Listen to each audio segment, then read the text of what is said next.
Hey guys, welcome back to my channel. I hope you're all doing well. I hope you're all staying safe and healthy. So, if you don't know already, which you can see in the title, I'm going to be talking about makeup horror stories. Horror. I can't say that word properly. I'm going to be talking about makeup horror stories that have happened to me as a dark-skinned model. I'm personally not offended, it's just so funny to me, and the thing is the solution is not that hard, but people just cannot be bothered. So let's start. So the first story happened about a year ago, and this girl I was in a uni class with, she did photography on the side and she wanted some photos for her portfolio, and she reached out to me. I was like, sure, I'll model for you. And she was providing her own makeup artist. I didn't know that I should have probably brought my own foundation. I didn't know whether to ask about whether the makeup artist knew how to do makeup on dark skin. These are questions I should have known to ask, but I didn't. But then that's the thing, I shouldn't have to. That's the thing, I should not have to. So I went in and the makeup artist was gorgeous. She was so much fun. She was such a kind girl. She gave me her Instagram before she started doing my makeup, and I was going through her Instagram and I was like, wow, these are really nice pictures. You were really talented at doing makeup. But the thing that didn't process through my mind was that as I was scrolling, every single person on her page was white. Every single one. And in my brain I was like, okay, surely she can translate this to my skin tone.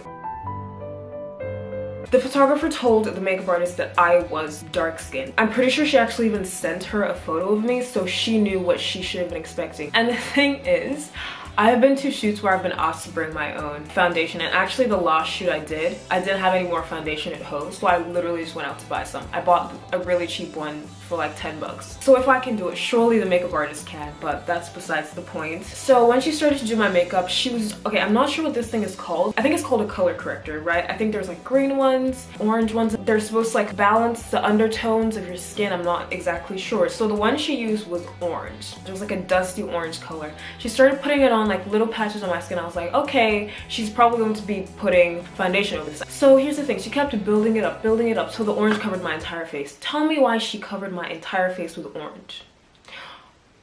So after my whole face was looking like a hot Cheeto, I was like, okay, she's a makeup artist. I completely trust her. I had complete trust in her at this point still. So then she brings out, you know, these little like tubes of, what's the word for liquidy? It was very watery, and you're supposed to like put little drops in it to make your foundation darker. And I think there's lighter ones as well where you can put little drops and make your foundation lighter. And that was what she was using to put on my skin as foundation. So the trust was dwindling a little bit at this point. And I was noticing that the liquid she was using, it wasn't doing what she was intending on doing. It really just wasn't mixing with the orange stuff that she put on my skin. So it just ended up looking super strange. And then I noticed that she began to panic and she started apologizing profusely, and she was like, I don't usually do dark skinned girls makeup. I know for a fact that before me she'd never touched a dark skinned girl. I feel like just logic should tell you that even if you've never done the makeup of a dark skinned girl, just bring dark foundation, bring dark powder, bring dark concealer just in case. She was trying to make my skin darker by putting on whatever liquid she was using. It was not working. So then she got a powder, light ass powder. The powder was this color. It was the color of my palm.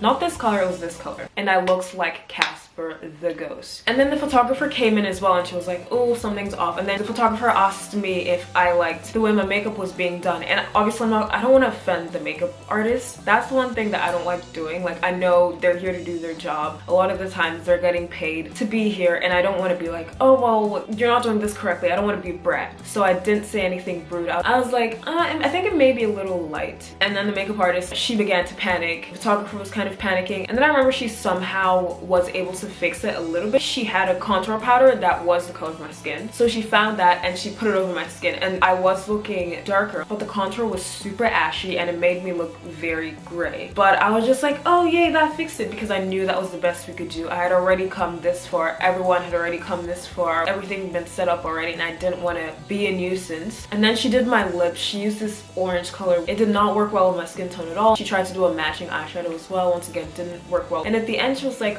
oh yeah girl, you look fierce, you look hot. The photographer was agreeing, but I knew she knew something was off as well. And I genuinely feel like the makeup artist thought she did a good job, and that's why I regret not saying anything to her, because it just was, she didn't, no. And then I went and took the photos, and the photographer was absolutely incredible. She was so skilled when it came to light and all the little nuances that comes when you're doing photography. She was incredible. The photos came out insanely incredible, and I have never put those photos in my portfolio simply because my makeup was done horribly. And honestly, I did everything wrong. First of all, I should have brought my own foundation. That's just a given now. I'm just gonna have to do that in every photo shoot I go to just in case. But even then, there's things like contour, concealer. So do I just bring my whole like makeup bag? Okay, so the next, actually only have 2 stories. The next and final story happened pretty recently, just before I got signed. I think it was last November. So I got an Instagram DM from this girl who wanted to do my makeup as part of her class. I think it was her final assignment for her makeup class. I went in there, I was really excited. It was basically this massive room and a bunch of girls were doing other girls' makeup. So I went in and everyone looked stunning, so I assumed the assignment was like a glam sort of makeup thing. I will be more lenient on this girl because she was a makeup student. So I get into this classroom, they're all doing their makeup. It's fun. I meet the girl who's gonna be doing my makeup and she shows me her vision board, and there are beautiful makeup looks on her vision board. It's her vision board for the look she wants to do on me. Beautiful makeup looks. It's very glam, sort of soft glam with a bold lip. Gorgeous. The thing I noticed is that every single one of the girls on her vision board were white. And the thing is, it would have been fine if that was just like inspiration and she was going to translate that, but she was using the makeup colors that were on the faces of these girls and trying to find ones that matched and to put it on my face. And that's not how makeup works. This color, ow, color. This color of lipstick is going to look so different on me than it will on, I don't know, Billie Eilish. So you can't do that. So there's this one photo of this, you know, gorgeous woman. She has lovely blonde hair. It's pulled up into a ponytail. Not that that is relevant at all. And she has this lovely bright red lipstick. So then this makeup artist in training is like, I'm going to use a bright lipstick. It wasn't red. She chose to use a magenta color. Bright magenta. My lips are so large. If you don't put dark lip liner, it's going to look a hot ass mess. It's just not gonna look great. As soon as she pulled that out, I was like, oh yeah. And once again in my head, I was like, she's the makeup artist. I'm sure she can make this work. I had full and complete trust in this woman. So she started doing my makeup and she was doing the skin actually pretty good. She had foundation that matched my skin. The contour she was using was literally my skin color, exactly the same color as the foundation she just used. I was like, what do you think that's gonna do? It did nothing. So she does everything and she finally comes to the lip. I looked so bad. And she asked me if I thought I looked good and I was like, yeah, I think it looks good. I don't know why I do this. And I'm feeling bad that I didn't say anything, but once again, she was doing this for an assignment and you don't want to be that annoying, spoiled person that's just like, do it this way because I'm the professional and I don't know what I'm talking. But the thing is, when it comes to dark skin, I 100% know more than some of these makeup artists, and that's just the truth, and that shouldn't be the case. It should not. But then in my head I was like, okay, this is just for this girl's portfolio for her makeup school. If she thinks it's great, if she likes it, and actually her teacher was there and her teacher loved it, which I was so confused about. Her teacher thought it was great, she thought it was great. I was like, okay, as long as she passes this assignment, fantastic. Maybe there was a certain look they were trying to go for and I just don't understand. I don't know. I'm just like, if I can do my makeup like this in 15 minutes and you spend an hour on my face and I look like a 67-year-old rat, you're doing something wrong. So yeah, that was what happened with that. And the thing I've learned, I think, from these experiences is that you have to take your own foundation with you. Honestly, I might even just start taking my whole makeup bag. But these days I've had really good makeup artists, which is great. Take my own makeup bag maybe, and makeup cleansing wipes, because then you have to like go through the building, out the door, walk to your car, and people see you, and I don't want to be looking like a clown. So a lot of the times I'll go to the bathroom, take it all off, and go home.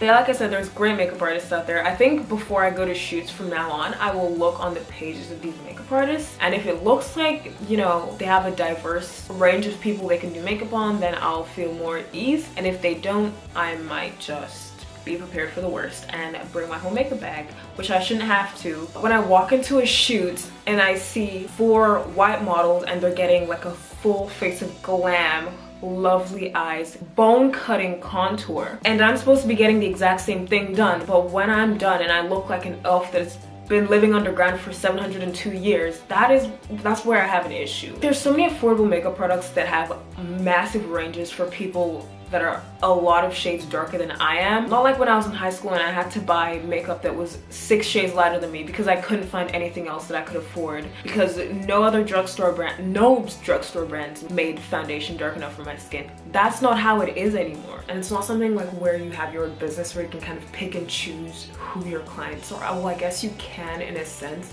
What I'm saying is, if you are in a business where you're going to have to be doing the hair and the makeup of a variety of different people, of different races and different hair textures, if you know you're going to be in situations like that, you need to learn. And even if you're not going to learn, at least do the bare minimum, and the night before do at least 30 minutes of research. Watch one YouTube video, watch half a YouTube video. It's not that big of a deal, but it is unfair. And this isn't me trying to bash makeup artists. I'm just sharing my experiences, and I think it's important to do so because it's not just for my sake, it's for the sake of the photographer, it's for the sake of the brand who's going to have this photo on their websites or at their store. I hope this didn't come across as aggro. That was not my intention at all, and I personally do not think it was aggressive. There are so many instances where I haven't spoken up, and I think it's very important to do, and I really hope that I start speaking up in the future, but that's kind of hard to do without sounding like a brat. So I don't know how that's gonna go.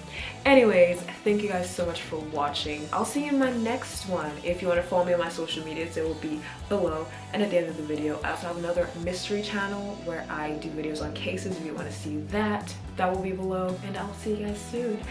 Bye.